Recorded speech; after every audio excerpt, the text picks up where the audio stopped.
এরপরে বলেছে যে ওরাল কন্ট্রাসেপটিভ পিল, আমি একটু আগে সাহেলির কথা বলেছি, মর্নিং আফটার পিল, সকালে বলা খেতে হয়।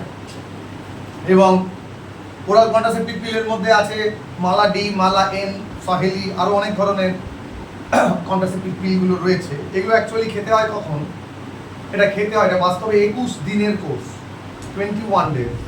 এখন এই 21 দিনের কোর্সে এটা শুরু হয়, মেনস্ট্রুয়াল সাইকেল যেদিন শুরু হবে সেদিন যদি 1 নম্বর দিন ধরি, তাহলে সেদিন 1 নম্বর দিন থেকে 5 নম্বর দিন আমরা ধরবো। ধর আজকের তারিখ, আজকে হচ্ছে 12 তারিখ, তাহলে আজকে যদি মেনস্ট্রুয়াল সাইকেল শুরু হয় 12 তারিখ, 12 জুলাই, তার মানে 12, 13, 14, 15, 16, 5 নম্বর দিন ধরছি। তার মানে 5 নম্বর দিন হচ্ছে 16 জুলাই। এই 16 জুলাই যেটা, 16 জুলাই থেকে শুরু করে 5 নম্বর দিন থেকে শুরু করে 25 দিন টানা, একদম তোর 25 তারিখ অবধি, মানে 21 দিন। তাহলে এখান থেকে 25টা দিন ধরবো, আমি যদি হিসেব করে ধরি 16, তার মানে কদিন ধরবো 21 দিনের হিসাবে? 5 নম্বর দিন থেকে 25 নম্বর দিন পর্যন্ত, তাই তো? তার মানে 5 নম্বর দিন যদি 16 তারিখ হয়, তাহলে 15 নম্বর দিন হবে 36 তারিখ, নাকি 26 তারিখ। তো 15 নম্বর দিন হবে 26 তারিখ, তাহলে 26 তারিখ যদি 15 নম্বর দিন হয়, তার মানে 27, 28, 29, 30, 31, তার মানে তোর 5, মানে 20 নম্বর দিন হলো 1, তার মানে 1 পয়লা আগস্ট, বাহ দারুণ দিন পড়েছে। তো পয়লা আগস্ট দিন, সেদিন পর্যন্ত কি করতে হবে? সেদিন পর্যন্ত খেতে হবে। তার মানে 21 দিনের কোর্স, 5 নম্বর দিন থেকে 25 নম্বর দিন পর্যন্ত, এই 5 থেকে 25 নম্বর দিন পর্যন্ত খেতে হয় এই ওষুধটা, 21 দিনের টোটাল কোর্স। ঠিক আছে, মর্নিং আফটার পিল বলা হয় এই ওষুধটিকে, মালা ডি, মালা এন, এই সমস্ত ওষুধটার নাম। এবং সাহেলি বাস্তবে একটা নন স্টেরয়েড জাতীয় প্রিপারেশন, যেটাকে ওয়ান্স আ উইক পিল বলি আমরা। স্যার, যদি সবাই জানি যে এই সাহেলি এটা খেলে মানে এই ওয়ার্কমা যায়, তাহলে হচ্ছে গিয়ে মানে তাহলে মানে প্রিভেনশন কেন করে না? মানে প্রিভেনশন করে না তার কারণ, প্রিভেনশন করে না, এটা আমি আমার চেয়ে সবচেয়ে ভালো বলেছে। প্রিভেনশন করে না তার কারণ হচ্ছে ডারউইন। তার কারণ ডারউইন, ডারউইনের প্রথম মূল প্রতিপাদ্য বিষয় ছিল প্রত্যেকটা জীবের তার নিজের অস্তিত্ব, নিজের বংশকে রক্ষা করার জন্য তার ধর্মটাই হচ্ছে অত্যাধিক হারে বংশবৃদ্ধি। ডারউইনের মূল পস্টুলেটের প্রথম পয়েন্টটাই এটা। তো আমি তো কিছু বলিনি, জীবের ধর্মই এটা। এরপরে কি বলেছে? এরপরে বলেছে ইনজেক্টেবল কিছু কন্ট্রাসেপটিভ পিল আছে, যেমন প্রোজেস্টেরন আর কম্বিনেশন উইথ ইস্ট্রোজেন, এটাকে আমরা ইনজেকশন হিসেবে ব্যবহার করতে পারি। যে ইনজেকশনের দুটো নাম আছে, যেমন কি একটার নাম হচ্ছে DMPA, ডিপোমেড্রক্সি প্রোজেস্টেরন অ্যাসিটেট, আরেকটা হচ্ছে NETEN, নিটিন। এই দুখানা ইনজেকশন আছে যেগুলো একটা পার্টিকুলার টাইমের পরে পরে, মানে 3 মাস, 4 মাস, কোনোটা 6 মাস, মানে একবার ইনজেকশন দিলে 3 মাস তার ভ্যালিডিটি থাকবে, তারপর 3 মাস বাদে আবার হয়তো 20 মিলিগ্রাম বা 12 মিলিগ্রাম বা 15 মিলিগ্রাম এরকম ইনজেকশন দিতে হবে।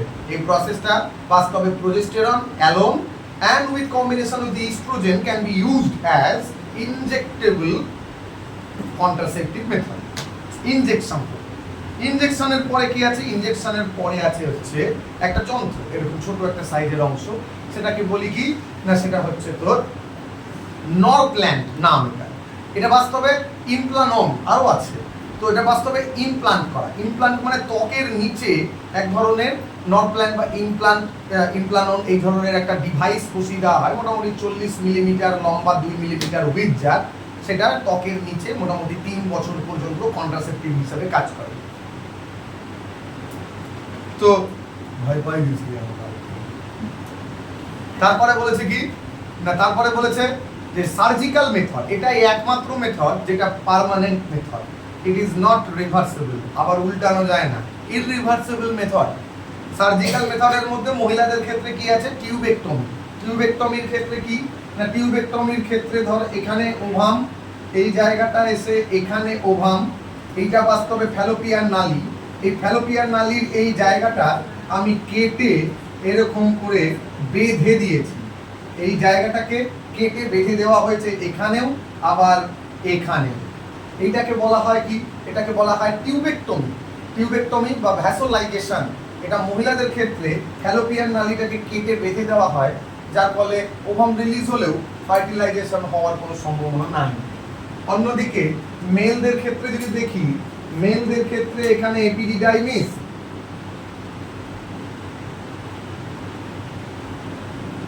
এটা টেস্টিস, এটা টেস্টিস, এর উপরে এপিডিডাইমিস, এইখানে আছে হচ্ছে ইজাকুলেটরি ডাক্ট, আর আরো অনেক কিছুই আছে। যাই হোক, তো সেইখানে কি আছে না, এখানে ভাস ডিফারেন্স যেটা, সেটাকে কেটে দিয়েছি। সে ভাস ডিফারেন্স কেটে দেওয়ার জন্য এখানে উৎপন্ন হওয়া স্পার্ম, এখানে উৎপন্ন হওয়া স্পার্ম এদিক থেকে গিয়ে ইজাকুলেটরি নালী দিয়ে বাইরে বেরোনোর রাস্তা নাই। স্বাভাবিকভাবে এই জায়গাটা কেটে দিলে শুধু হবে না, এই জায়গাটা কেটে দিয়ে এরকম করে এখানে বেঁধে দেওয়া হয়, এইভাবে বেঁধে দেওয়া হয়। এটা হচ্ছে কি, এটা হচ্ছে আমাদের সার্জিক্যাল এবং পার্মানেন্ট মেথড। এটা ইররিভার্সিবল, মানে উল্টা দিকে আবার নিয়ে আসা যাবে না যে আমি কিছুদিন বাদে এটা আবার খুলে দিলাম, হবে না। এটা একবার হয়ে গেলে আর হয় না।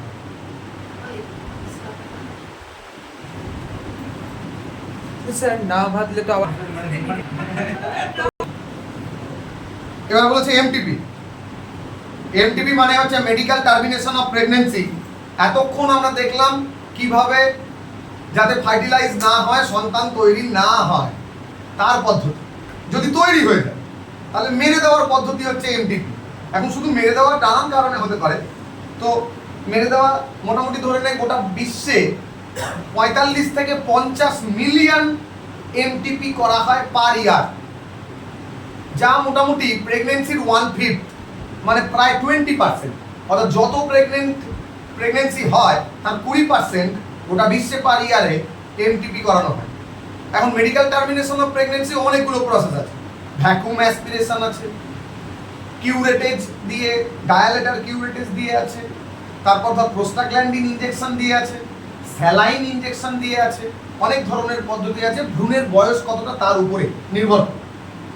এখন কোনো কারণে দেখা গেল যে ওভাম যেটা ফিটাস, সেই ফিটাসটার কোনো ক্রোমোজোমাল ডিস্টার্ব আছে, বা হার্ট তৈরি হয়নি, বা অ্যাবনর্মাল আছে, বা পা তৈরি হয়নি, তাহলে সে পৃথিবীতে আসলে স্বাভাবিকভাবেই তার পক্ষে পৃথিবীর সাথে অ্যাডজাস্ট করাটা কঠিন হয়ে যাবে। তখন বাস্তবে ডাক্তারের পরামর্শ সহযোগে, একজন মেডিকেল প্রফেশনালের পরামর্শ সহযোগে, কোনো হাতুড়ি ডাক্তারের কাছে বা কোয়া ডাক্তারের কাছে গিয়ে নয়, সেখানে। এবং সরকার থেকে 10,700 টাকা, এটা গভর্নমেন্ট থেকে বাস্তবে কি করেছে না, নিয়ম করে দিয়েছে 10,700 টাকাই লাগবে। অর্থাৎ ওইটাই হচ্ছে মেডিকেল টার্মিনেশন অফ প্রেগনেন্সির প্রাইস লিস্ট। 1 টাকাও তার চেয়ে বেশি বা কম নেওয়া যাবে না। আর 10,700 টাকায় যতদূর আমার মনে পড়ছে, এটা হয়তো এখন এদিক ওদিক হয়েছে, সেটা সরকারের আইন করা কিন্তু। এবং ভারতবর্ষে মেডিকেল টার্মিনেশন অফ প্রেগনেন্সি 1971 থেকে চালু হয়েছে। তার আগে কিন্তু 1951 যখন ফ্যামিলি প্ল্যানিং হয়েছে, তখন মেডিকেল টার্মিনেশন অফ প্রেগনেন্সি ছিল না। মানে এমটিপি ভারতবর্ষে থাকলেও সেটা আইনত ছিল না। এখন সেটা লিগালাইজ। তবে লিগালাইজ করার জন্য কি করতে হবে, মেডিকেল প্রফেশনালিস্টের কাছে যেতে হবে। স্বাভাবিকভাবেই কুমারী অবস্থায় গেলে তো হবে না, স্বাভাবিক। এখন বিভিন্ন ছত্রছায়া এখন অজস্র নার্সিংহোম তৈরি হয়ে গেছে, যারা এই সমস্ত বেআইনি কাজ কারবার করে ফুলে ফেপে উঠছে, নাম বলবো। তো এবং এটা করতে হয় প্রথম ট্রাইমেস্টার, মানে হচ্ছে প্রথম 3 মাসের মধ্যে, অর্থাৎ 12 সপ্তাহ।